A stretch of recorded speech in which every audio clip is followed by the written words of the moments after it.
The Battle of Dunkirk stands out as one of World War II's most pivotal moments. In a remarkable escape from near destruction, the British Expeditionary Force, BEF, managed to evade the advancing German panzers and survive to fight another day. Many see this evacuation as a turning point in the war, and it's hard to argue against the fact that if the Germans had pressed their attack, the outcome for the British could have been very different. Winston Churchill became Prime Minister of the United Kingdom on May 10, 1940, during a critical period. As German forces pushed to defeat the Allies swiftly, many of Churchill's colleagues were contemplating surrender and a potential deal with the Germans. There was a belief among some Brits that peace with Germany might be less detrimental than expected. Churchill, however, was resolute in his refusal to concede. By this time, the Germans were advancing rapidly through France and Belgium, and the British were suffering defeats. The situation seemed dire until May 21st, when the BEF launched a surprising counterattack in the northern French city of Arras.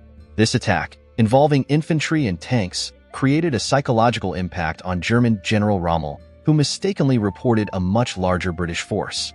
In reality, the Allies had deployed only 74 tanks, with just 16 being of the most advanced type.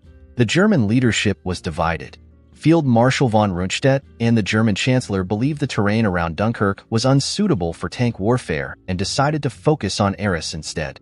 Additionally, Hermann Göring, a Luftwaffe commander, sought to lead the effort against Dunkirk. The Chancellor would later claim he wanted to give Churchill's forces a chance.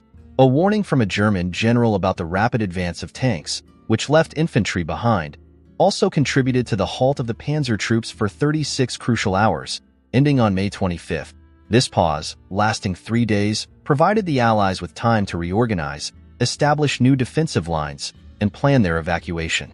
The British Royal Air Force, RAF, which had been weakened while aiding the French, also used this time to prepare for the evacuation.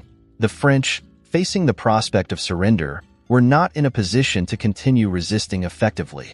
When the battle resumed on May 26th, General Lord Gort, the BEF commander, began planning the evacuation along the Canal de la Bassée.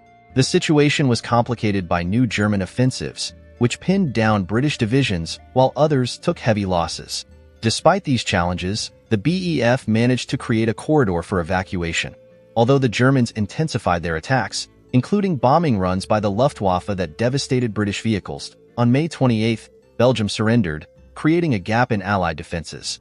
General Gort repositioned his troops while German forces, led by Rommel, engaged the French near Lille.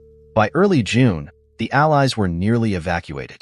Germany's pause at Dunkirk is debated, with theories including strategic errors and bad weather. This pause allowed the Allies to escape, changing the war's course.